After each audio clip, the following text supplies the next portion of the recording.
Hey friends, in this video I wanted to talk about a couple portraits that I made for Esquire UK. They are a fine group of people that I've worked with several times in the past, mostly portrait-centric work. For this assignment I needed to do a couple portraits of some of their staff.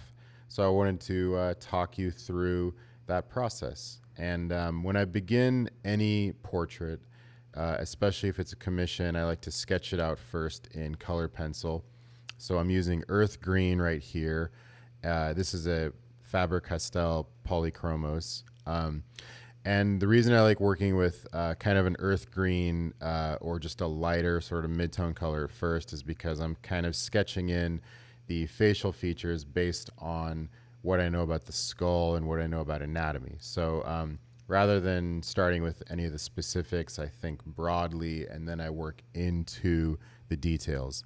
So here I'm, kind of sketching the outline of the hair, the skull, and before I get into the eyelids, which is what I'm working on here, I've kind of established, just how the eye fits in the socket and, how the nose fits onto the skull and all of the elements like that. So once I've established those shapes, then I'll go in like I'm doing here with a darker pencil. This is kind of a darker blue color. And I start to outline some of the edges a little more.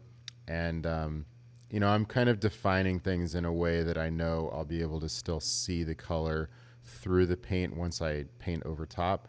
But I'm not defining every edge, and this isn't going to be like a fully refined drawing or anything by the time I'm done. So there's still some looseness to it. So you can see the edges I've defined, and I'm once again going in with that earth green to establish a little bit more of the values there. And now I'm going to work on portrait number 2. So again, going in, shaping around some of the elements in the hair to try and find the outline of the skull, the shape of the face, and we're thinking broad and then getting specific.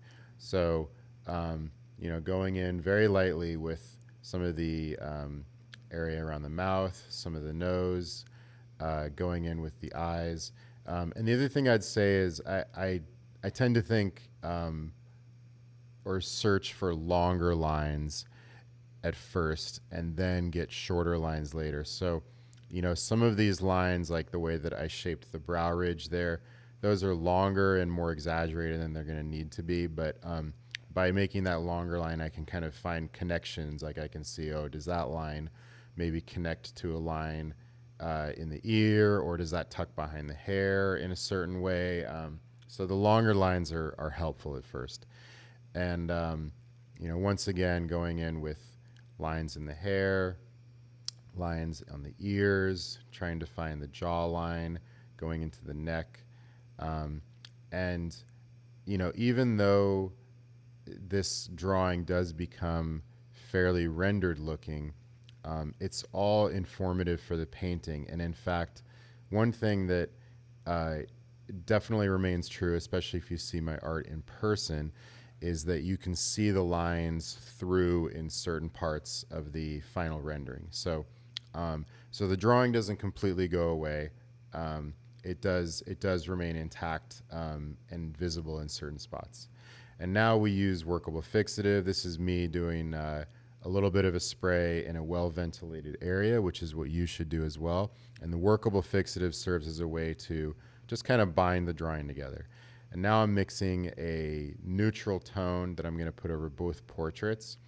And eventually, by the time this is done, I want the portraits to, feel cohesive. I want them to match. So I want the colors to kind of be tied together. And I look at that first color as kind of a binding of sorts. It doesn't need to be this sort of grayish blue color, but I find that, a cooler tone usually is helpful. It could be a warm tone. It could really be any color, but that first color tries to bind things together. And then when I'm doing shoulders up portraiture, I like to handle the clothing first, because sometimes that affects the flesh tone colors that I'm going to ultimately be working with. And then after that, I go in, I reestablish some of the lines, some of the darker areas, and I'll see, you know, just like how much of that darker line I can reestablish.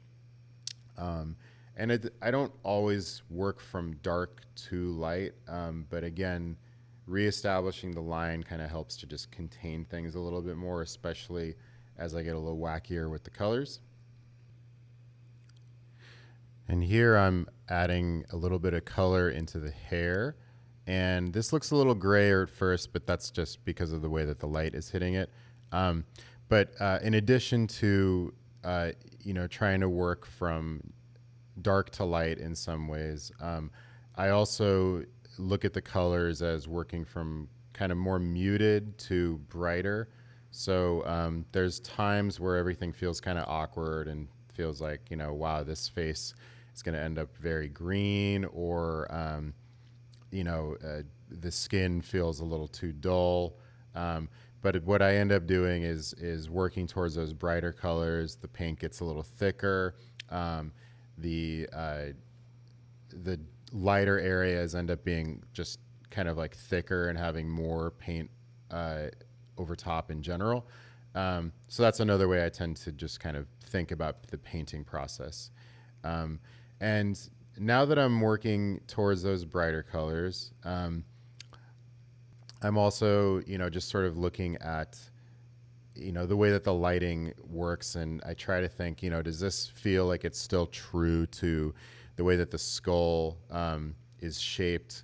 Does this feel like the lighting is consistent? Does it feel like there's kind of anything that's, you know, a bit off in terms of, you know, where is that shadow coming from? How is that shadow possible? You know, I get real narrow as I focus on parts like the eye here, but I'm always trying to think, okay, like stepping back, does the lighting look accurate? Because I might paint a really killer eye, or, you know, do really nice details in the lips. But if the construction doesn't work in such a way that the lighting looks accurate, then it doesn't work. So here they are finished. Thanks for watching.